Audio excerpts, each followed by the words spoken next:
Good morning, ladies and gentlemen, and welcome to this IT governance webinar on ISO 27001. My name is Alan Calder. I'm your host for today.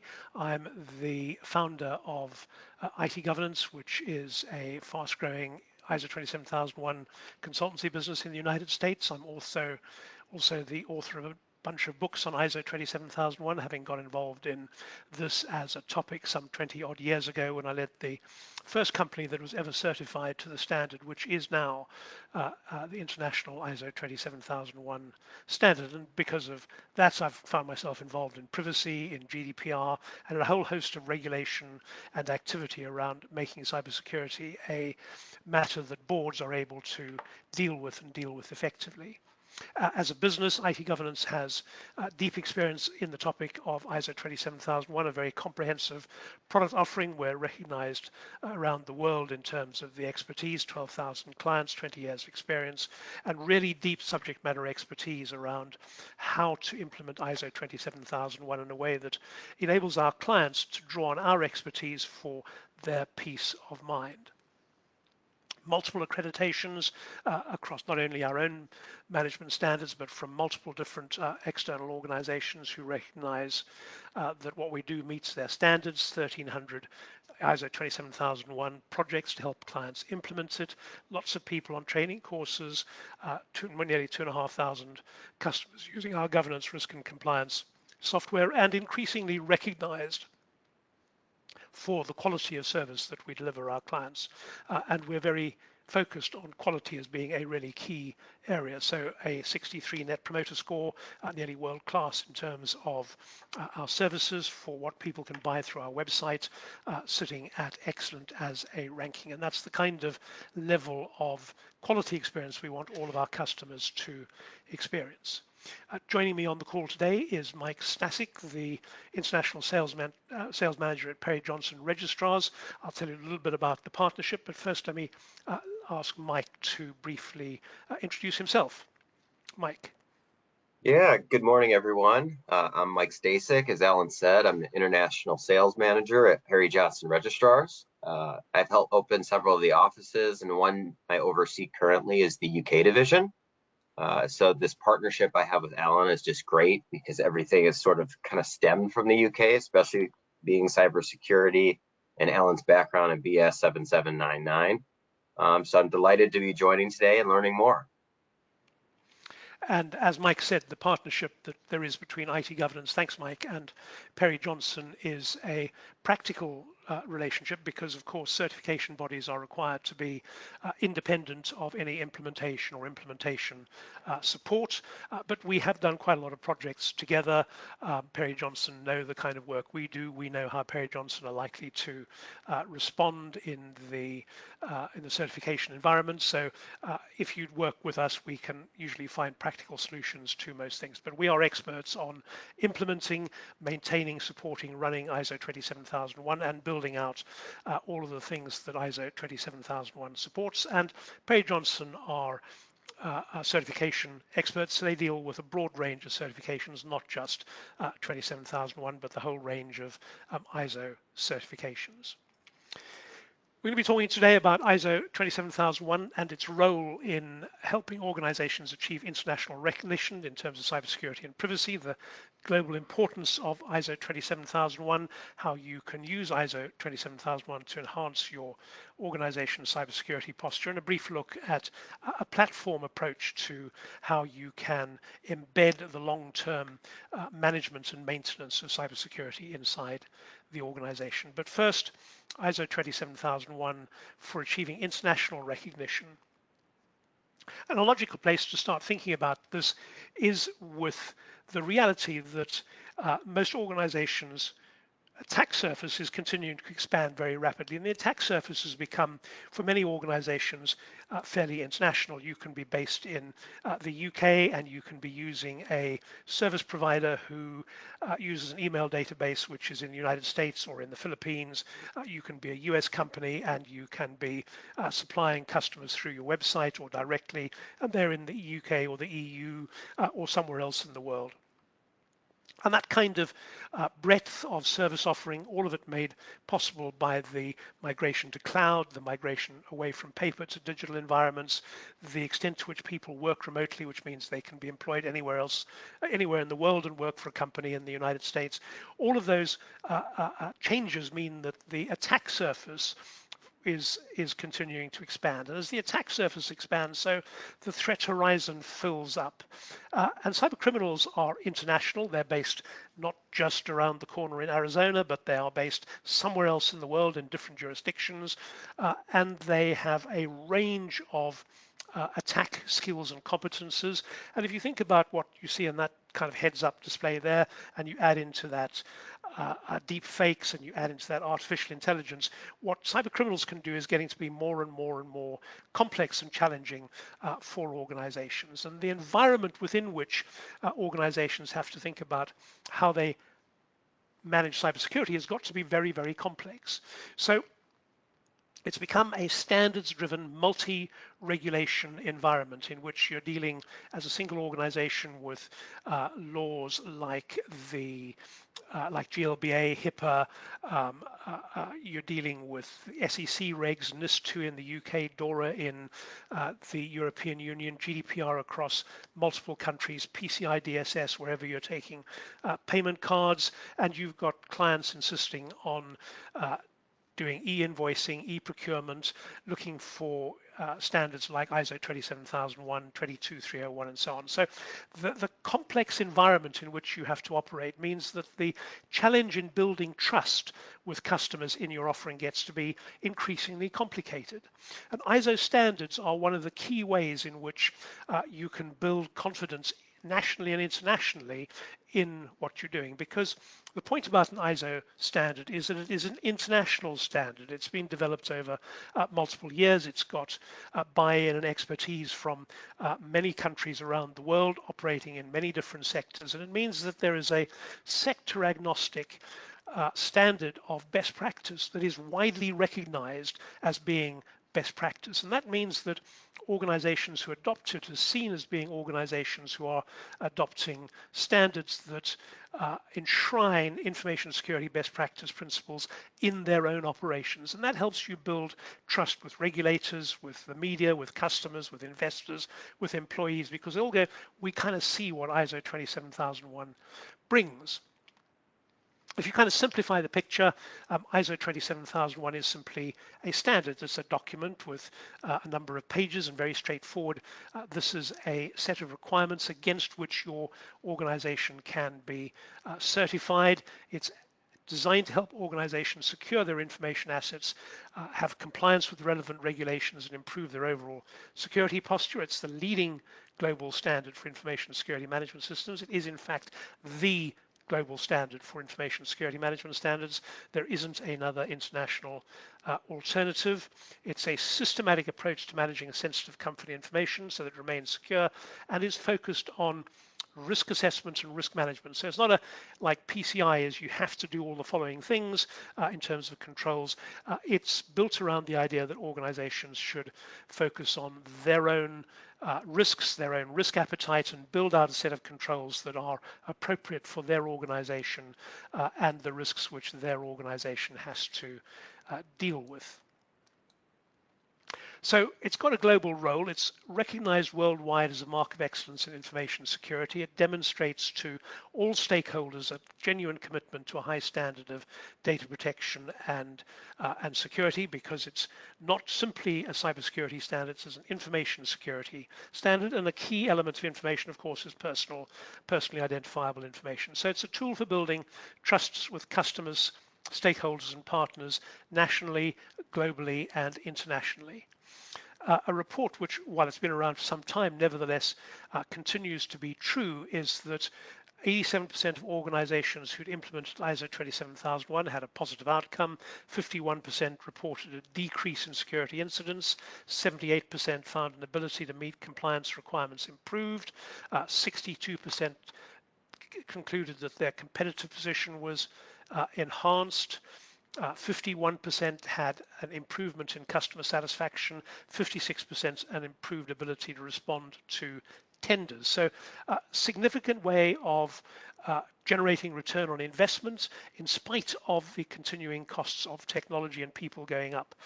It's a really cost-effective approach for organizations to build long-term return on investment at the same time as building greater cybersecurity.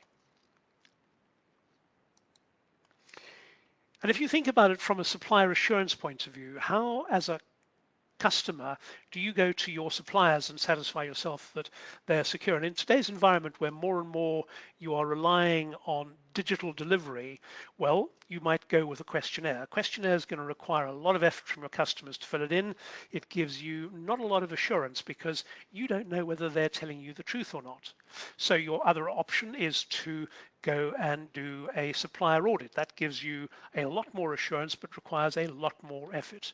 The third option, which doesn't require that much effort from the customer, doesn't require that much effort from you, but gives you significant benefit, is ISO 27001 certification, because the certificate is a third-party certificate. It's available to everybody. So just as you can say to your suppliers, you must have an ISO 27001 certificate, they can use that same certificate to demonstrate compliance to all their other customers and all their other stakeholders. So it's a multi-purpose approach from your customer's point of view. So market accessibility, international recognition obviously comes as one of the benefits of an international standard. One of the other benefits, of course, is the organizational benefits that come from adopting a best practice standard. And those come in the way of enabling the board to better demonstrate accountability, to be more in control of identifying risks, mitigating risks, being ready for cyber breaches. Because remember, one of the racing certainties of cyber breaches is that they're going to happen, whether they come about because of a successful cyber attack or just simply because of errors that your own people make. Cyber breaches are going to happen. And a commitment to information security for long-term benefit of the organization therefore makes really good sense. You want to turn it into a business as usual approach. You want it to be something that whenever a customer comes along and says, I need to do my due diligence, or an investor, or whatever it is you're doing, that the cybersecurity part, the privacy management part of their due diligence is very straightforward because you're able to point at an ISO 27001 certificate. The fact that you can do that, of course, gives you the international recognition. It makes international markets much more accessible to you. And in today's digital environment, we find ourselves more and more doing business on a global basis, whether you mean to or not, simply because it's possible for people to find you, buy from you, adapt themselves to how you deliver services.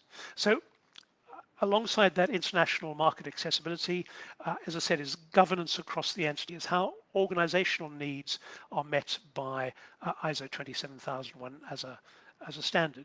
At the heart of it, as I said, is risk assessment, is risk management, is the idea that you need to understand information security risks. You should select appropriate controls to mitigate risk, which are logical for your business, for your risk appetite, for your sector.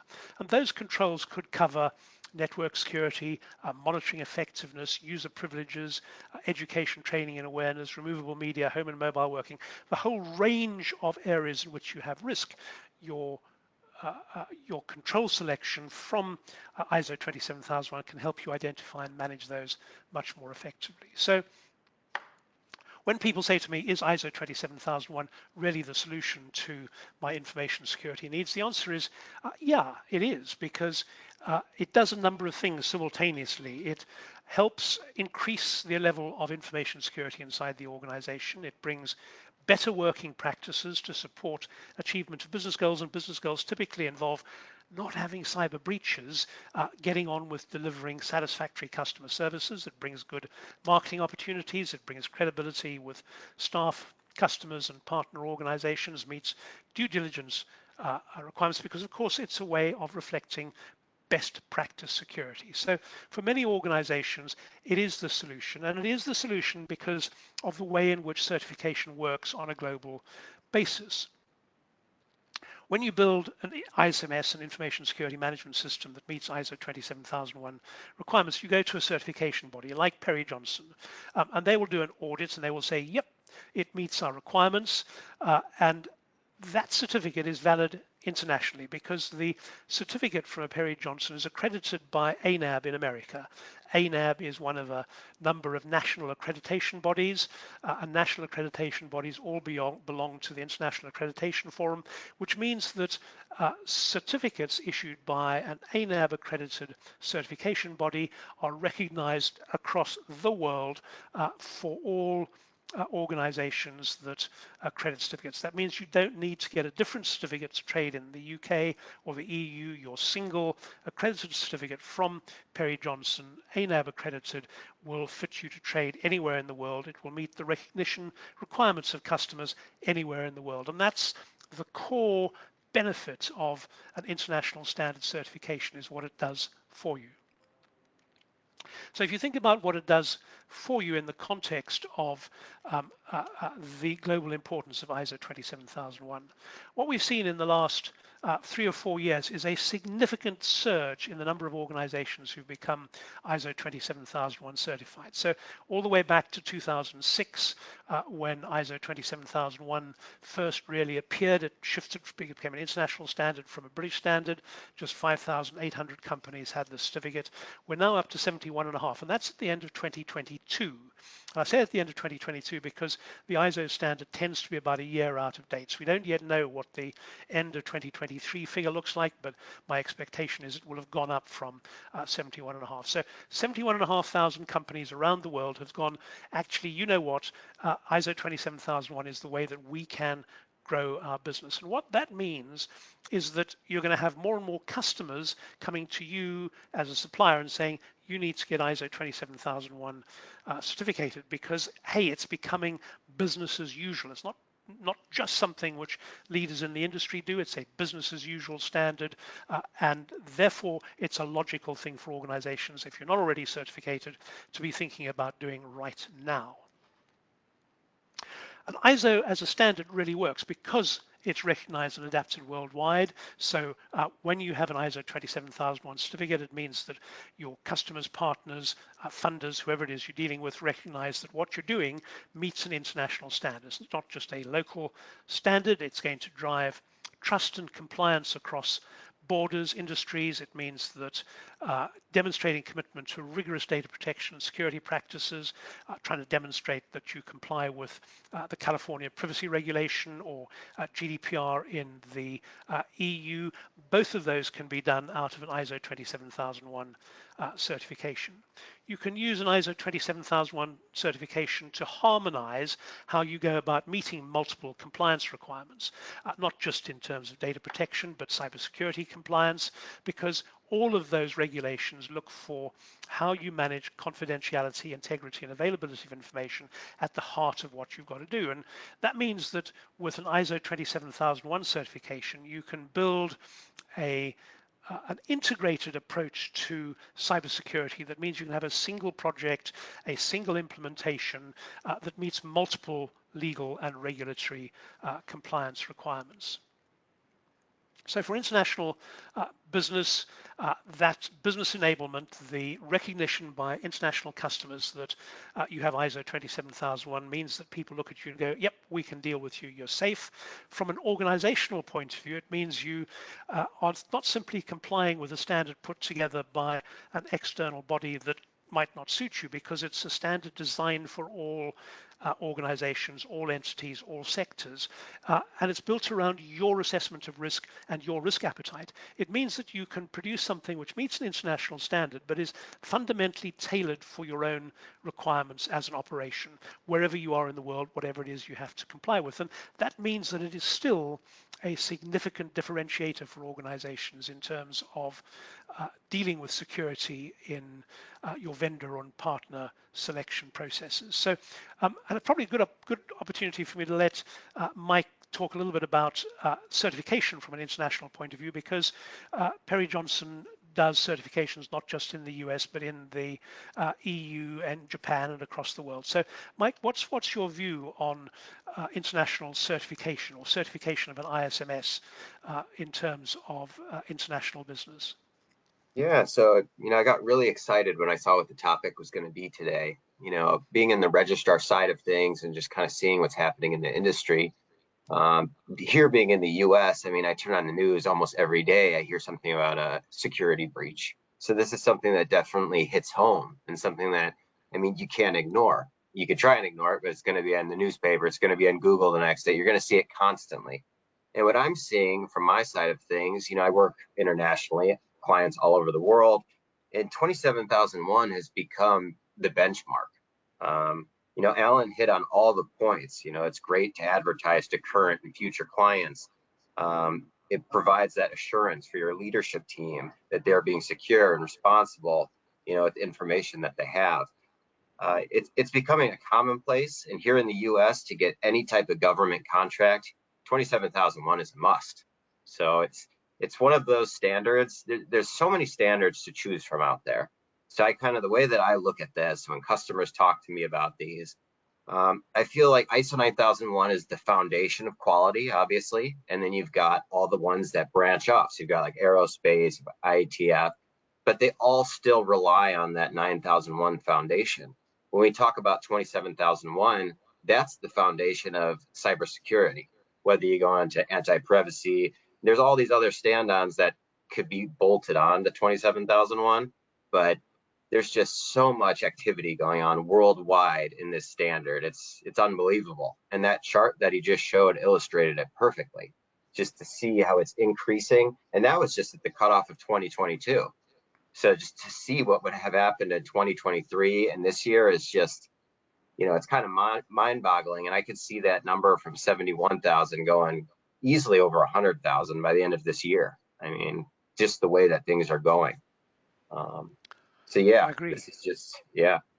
So Thanks, Mike. That's a helpful insight. So um, for most organizations thinking about how do we go about doing this if we haven't already started on ISO 27001. So just a very brief, what is the approach? And the reality is for many organizations, you are already doing many of the things that ISO 27001 requires you to do. So typically, you would start the journey with a gap analysis, with a look at what are the things you're doing, how does that compare to the requirements of ISO 27001, and that identifies the additional elements that you need to do. And I picked on a particular case study for a client where we did exactly this, and they've talked through the process in a case study. You can download it from one of our websites, and the set of interviews enabled us to identify exactly what it was that the organization needed to do.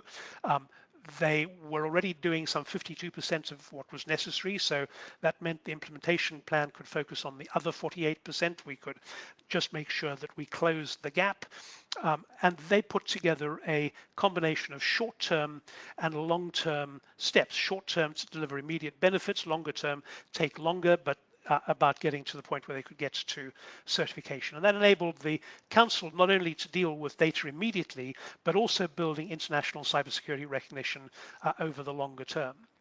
And that process, which you can see here in a kind of series of linked steps, insights into what you need to do, building a strategy around how you do that, engaging where you need to with external support to put together a plan to do that, and then getting on with it in a way that enables everybody inside the organization to become part of implementing the information security management system. It's the kind of logical flow all organizations will go through.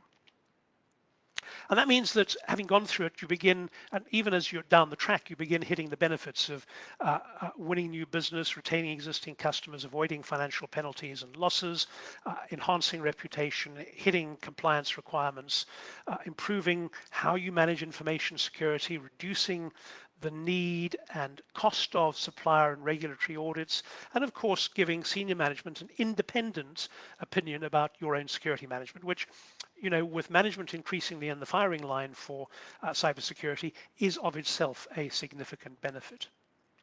So how do you use ISO 27001 to achieve these kinds of objectives? Well, ISO 27001 is in the process of transitioning from an older version of the standard to a new one. So 2013 is the old version, 2022 is the new version. And it doesn't change very much in terms of the words in the standard itself. There is a change in what's called Annex A, the list of controls, and those controls have now been organized, 93 controls that you can select from, added some new controls into 4 themes, and I'll come back to those. For most organizations, if you're starting the journey now, you'll be seeking a certification to ISO 27001:2022. The management system itself, the clauses that you worry about are clauses 4 through 10. The heart of it is leadership. That's dealt with in clause 5. Senior management needs to demonstrate commitment to and leadership of the information security management system. And the first way in which you do that, apart from the information security policy, is putting together a risk management strategy that identifies risks to information, works out what your risk appetite is, and start selecting controls that you can apply to that. And the controls and selection you will then operate. You will make sure that you evaluate how well they perform. You'll look for ways in which you can improve that. You'll plan on how you deploy the improvements, and you'll look at how you support them. So the set of relationships between clauses 4 through 10 is built, if you like, around the idea of a continual circle of improvement in the way you build a management system. So clauses 4 through 10, that's the stuff that you've got to comply with. Annex A is a list of 93 controls. They're grouped into 4 themes, a number of new controls added, which are useful to organizations. And those 4 themes look at what the control might do for you. So they might be preventive or detective or corrective. That's how the control helps mitigate the risk. Might deal with very specific information security property, confidentiality, integrity, and availability, or some combination of those.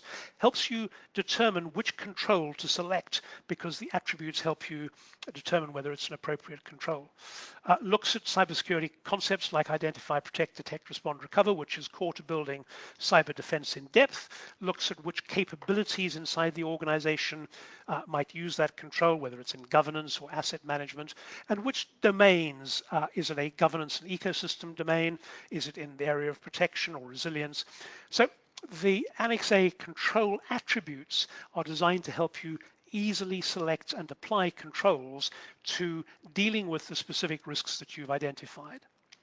As I said, they help you build cyber defense in depth. And if you think of ISO 27001 as more than just simply a way to achieve supplier recognition or stakeholder engagement, think of it as a way of ensuring the organization survives for the long term, because building cyber defense in depth, starting with identifying risks and working all the way through to staff training and awareness, to incident response, backup policies, all of those are components that ensure that whatever happens to the organization, you're going to be capable of responding to and dealing with it. Cyber and privacy risks are different sides of the same coin. If you have a cyber breach, almost always there's personal data, personally identifiable information that is compromised. If there's an attack that involves personally identifiable information, it's almost certainly driven by a cyber breach. So when you have a cyber breach, you almost certainly find yourself having to send out notifications under state data breach laws, notifying people under EU or UK GDPR.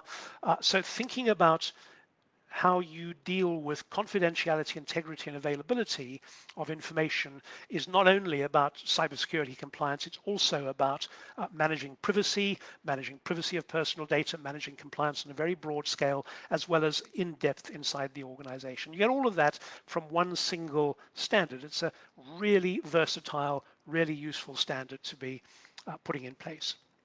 It's also useful because it's part of a family of standards. ISO 27001 is the only standard that on its own you can be certified to be compliant with. But it's supported by ISO 27005, amongst others, which is a standard for risk assessment. And as risk assessment is the heart of an information security management system, how you do a risk assessment is going to be important.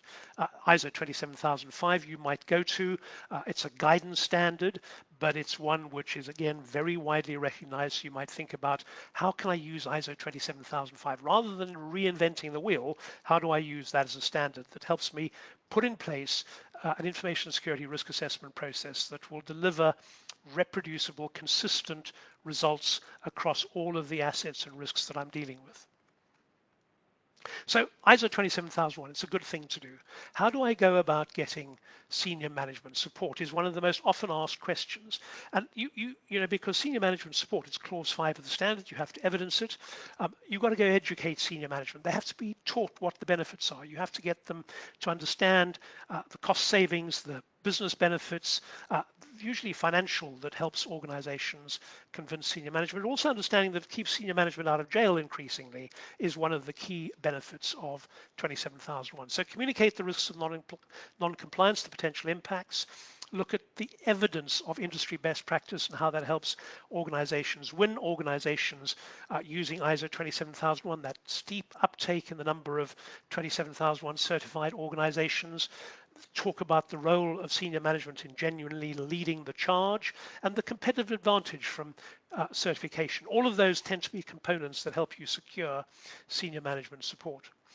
And if you're an SEC regulated company, of course, you now have an obligation on an annual basis to declare how you go about doing cybersecurity governance.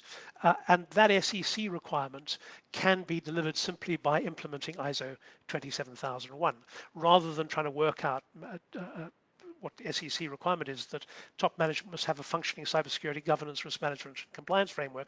You don't have to work that out for yourself. ISO 27001 is it. And we will be seeing in due course class action suits against managements who said, no, we're doing it right. And then they have a breach, and the following investigation identifies that they kind of worked a few things out but weren't doing it right. And frankly, being able to say, well, we have an ISO 27001 certificate, we are doing it right, is going to go an awful long way to helping organizations demonstrate that they did what they should have done in order to demonstrate compliance with the SEC requirements, and inevitably, therefore, with the requirements of all organizations who are supplying services to companies that have SEC regulated listings. So let me talk a bit about, once you've got ISO 27001, how do you keep it going? Because it's a journey, not a destination. ISO 27001 is not something you get and now you don't have to do anything more. You have to maintain compliance. And you have a recertification at the end of 3 years. You have surveillance visits on an annual basis from your certification body. And what they're looking for is that you are continually testing and reviewing risks, your documentation you keep up to date, so as you change and improve processes, you update the documentation, you're doing regular internal audits and identifying corrective actions that come out of those. You have a regular management review process, which not only keeps senior management informed, but ensures that the requirements of management are consistently reflected in what the organization is doing around cyber security and privacy. You're driving continual improvements and effectiveness in the management system. And of course, all of that also involves ongoing information security staff awareness. And the logical way to do that is to put it on a platform. If you try and do that all through spreadsheets and SharePoint, it's a really difficult and complicated thing to do. You put it on a platform that automates and simplifies maintenance, and you can make that work effectively.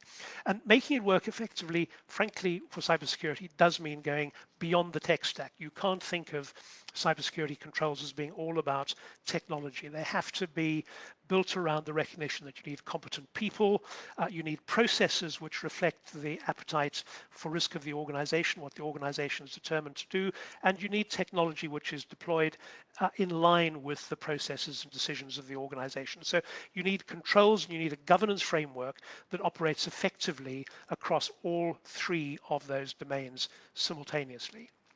And CyberComply is a cloud-based ISMS platform that gives you everything you need to do exactly what I'm talking about. You can maintain ISO 27001 GDPR compliant management, all out of the box with no room for error, drives significant cost savings. CyberComply is a platform that enables you not only to meet ISO 27001 compliance requirements, but a broad range of other regulatory and information security and privacy and ISO quality management standards, and which ties together the kinds of services, skills, and competences that you need in a way that enables you to draw on an integrated suite of solutions to the challenges of getting on with delivering what your clients want without having to spend a lot of time worrying about cybersecurity. That's partly because CyberComply has a risk assessment wizard that cuts the risk assessment time by something like 80%. It automatically produces what ISO 27001 calls a statement of applicability and a risk treatment plan. It produces all of the mandatory and discretionary document that ISO 27001 requires and enables you to keep it up to date as regulation changes, as the law changes, as the standards change and update, and to do that effortlessly. And it enables you to manage the entire project and the maintenance of the ISMS all through internal tasks, because everybody inside the organization gets a free read-only respond license. But you can manage tasks, you can have responsible and accountable people inside the organization driving the effectiveness of the ISMS across the whole of whatever it is that you need to comply with. And all of that reflected in a customizable dashboard, which enables senior management to deliver on its obligation to know what's going on, to be on top of cybersecurity, to be able to drill down and understand what's happening around any one of the particular controls or identified risks, and enables you to do that in a live, ongoing basis. So it's really effective for top management, for boards, for operational management through its dashboard to be on top of delivering compliance with everything that you want to comply with. A CyberComply customers said that one of the standout benefits they got from going on to CyberComply was they saved between 40 and 80,000 pounds that they would otherwise have had to spend on extra staff, and their information security operations running very significantly faster. They think it's given them a consolidated cybersecurity posture, which has gives them competitive advantage over rivals. So it makes it a smart choice in terms of how you go about doing 27001. But it's also a smart choice because it brings you at the same price everything that you could conceivably want, all the improvements that come, they're all part of the license. So you don't pay extra for anything. You get all of the existing modules, you get all of the existing documentation, all of the integration, all of the roadmap, that all comes simply out of the box. So it's a really future-proofed way to tackle ISO 27001. And that means that as you're thinking about how do you do compliance, what you've got is the automated risk assessment and document generation, which makes life way faster and quicker, a cost-effective management system maintenance integration with whatever else you need to integrate to. You can link Annex A controls to multiple frameworks. You can tie it into the SIS 18, you can tie it into GLBA, HIPAA, whatever else that needs to tie into automatically without needing to do the crosswalk yourself. It's got an incident tracking and collaboration tool. It enables you to deal with stakeholders, incident logging, real-time dashboard, all of those things that enable you to deal with today's challenges in a way that means that you have a robust cybersecurity management system. When your information security manager leaves or is run over by the proverbial bus, you don't have to worry about, can I find somebody who can work out what he or she was doing, because you have a platform which works to a known standard. You simply need to have somebody trained on how to use the tools. So you get a robust information security management system. Special offer ends on the 31st of March, worthwhile following up. So after this webinar, if you want to go on to IT Governance USA and have a look at what's available in terms of pricing, you can access that. So it's a product which is used by a number of known organizations. A number of customers think it's terrific. I leave you to investigate that yourself. As I said, for me, the key message is that you want to try and take as much room for human error out of implementing and maintaining ISO 27001. So we kind of say, don't risk it, cyber comply it, get started today on how you build ISO 27001 in a way that's sustainable for the long term. So how can we help? IT governance, we have an implementation methodology been honed for more than 15 years. We can help organizations either do it yourself, or we can put cyber comply at the heart of it, and we can deliver in typically between 2 and 3 months, with us doing all the heavy lifting, you doing not very much work at all, readiness for external independent certification. And we can do that for organizations of all sorts of sizes. So everything you need to implement an ISMS, whether you want help, whether you just want access to tools, we've got a complete range and provided you're following our advice, we can guarantee that you will pass certification, not because we have any influence over the certification body, but because we know that what we're doing will always be good for certification. And it's not just academic knowledge. You get access to practical, pragmatic, experienced implementers. We've trained 7,000 professionals. We've helped lots of clients. So there's a whole bunch of things we've done that you're able to draw on in terms of expertise to get you over the line. So we can help. Our fast track 500, that's the we get you there in 2 to 3 months. We do all the heavy lifting, very cost-effective option. Through training, we can, if you're an ISO 27001 lead implementer, lead auditor, you can go onto our course and upgrade to the 2022 certificate.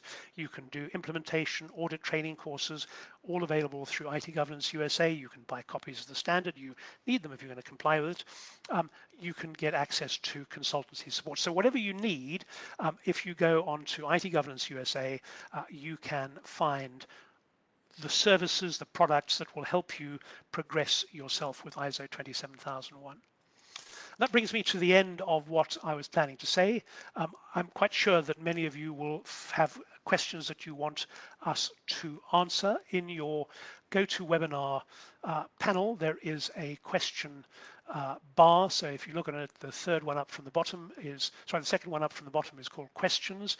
If you want to click into that and type into it any questions which you may have, what we will do is we will share the question, and I'll read the question if anybody has questions. I'll read the question out to the audience, and then either Mike or I will answer it depending on what the question is and how we think we can answer it. So we'll just pause for a moment, give those of you who have questions an opportunity to type them into the GoToWebinar question panel there, and then we'll answer the questions that you've got.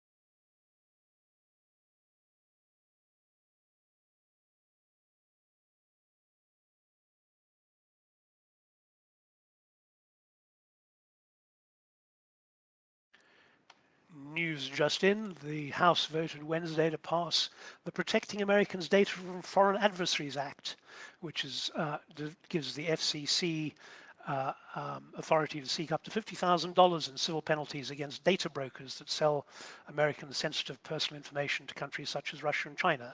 Don't know whether it'll get through the Senate yet, but there you are. It's an example of the continued proliferation of regulation and law that you have to keep on taking into account. And a ISO 27001 management system, which is built around confidentiality, integrity, and availability, of course, automatically should put you into a position where you don't have to worry about how you comply with emerging regulation like that, because the things you're doing will already make you compliant. I kind of have the sense that questions are not massively firing up.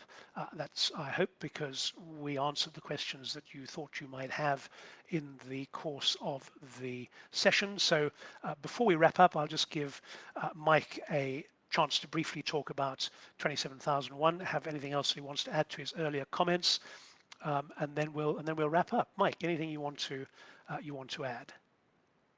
Yeah, no, Ellen, I mean, your presentation was great. You hit on pretty much every point that I had jotted down before this that I would like to talk about.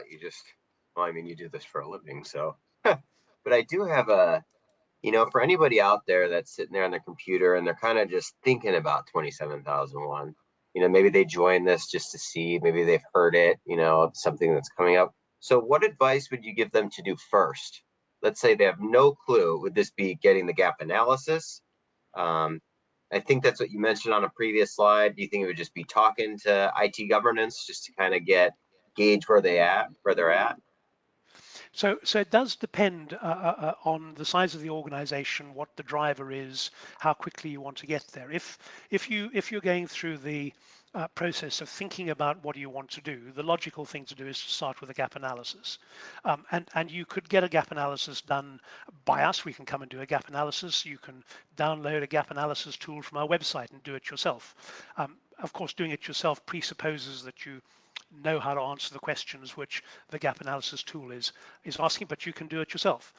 If you've got a specific customer driver and you've got a customer or a stakeholder or a regulator saying you need to be 27001 certified within the next 3 or 6 months, then probably your best bet is simply to talk to us about how we can help you get there, because one of our fast track processes will automatically adapt the implementation process to what you're doing. We will move very quickly to identify where the kind of gaps are. We'll simply build in and deliver something which within that 2 to 3 month period gets you to the point where you're going, okay, I'm certification ready. Typically, we would be saying to our clients, on a fast track, you need to book your audit pretty well as we're kicking off the project, because Yeah. CVs need 2 to 3 months to be able to slot in certification. We know you're going to be ready, so we're saying, you just need to get the whole thing set up. So it does depend on what the driver is, how much conviction you have from senior management, what your cultural situation is. But typically, it's a gap analysis or just get started. Yeah, no, definitely. I've worked on you with several of the fast track program, and they always have been. The good thing about working with ITG is, I mean, like you said, I mean, you have just been doing this. So our auditors, when they go in there, you guys kind of make it easy for us. We don't have to do a lot of digging because it's just all accessible and easy.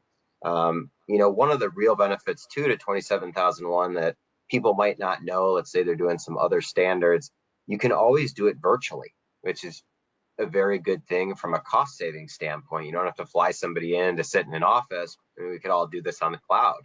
Um, so that's good. Do you notice in the EU, I don't know if they do this, do you guys get, well, I mean, do you guys get like government grants for any cybersecurity programs, or does it not work like that? There is sometimes, but they tend to be very tailored for specific sectors and industries. So it's quite limited. Mostly organizations have to do it themselves. Okay.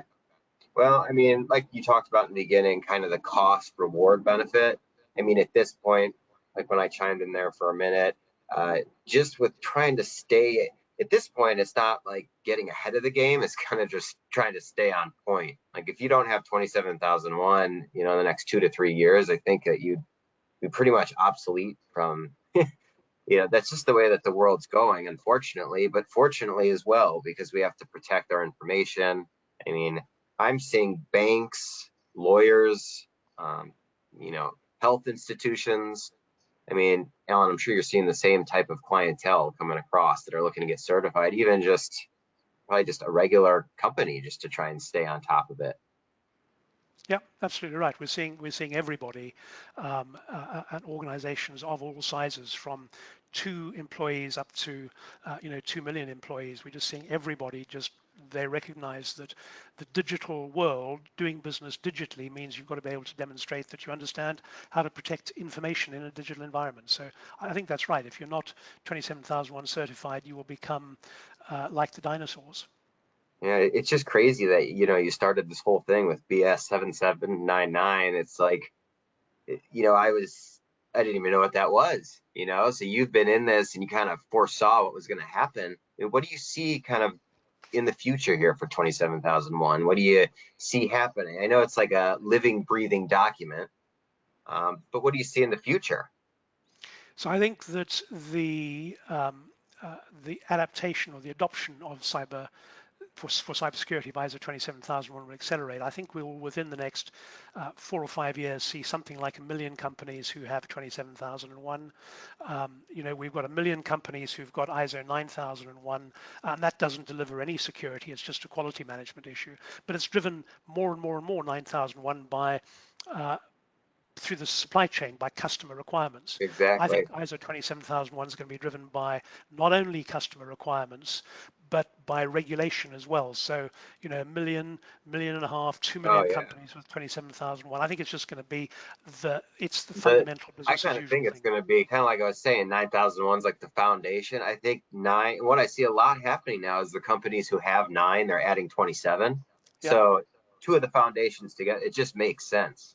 And yeah. plus, don't you want to at least know you're doing everything you can to protect yourself, so you're not one of the people that fall victim to these crazy ransoms? To at least know what you're doing is the best you possibly can. So just it all, I think it was a great presentation, and it showed how it all leads back to the IAF, shows the whole supply chain, what customers are going to be seeing. And I think your fortune telling for the future is pretty spot on, at least from what I'm seeing and from my guesstimation as well. So I really appreciate you doing this, Alan, as always. Really look forward to seeing your next one. So It's a pleasure. Ladies and gentlemen, I think we're kind of pretty well out of time at that point. So thank you all for joining us today. I hope you have a successful afternoon when you get to it. Do come on any one of our webinars. We have a whole series of them. You can get hold of us through any one of our websites. But thank you very much for being with us, and have a secure and privacy enhanced rest of the week. Thank you, Mike, and bye-bye, everybody.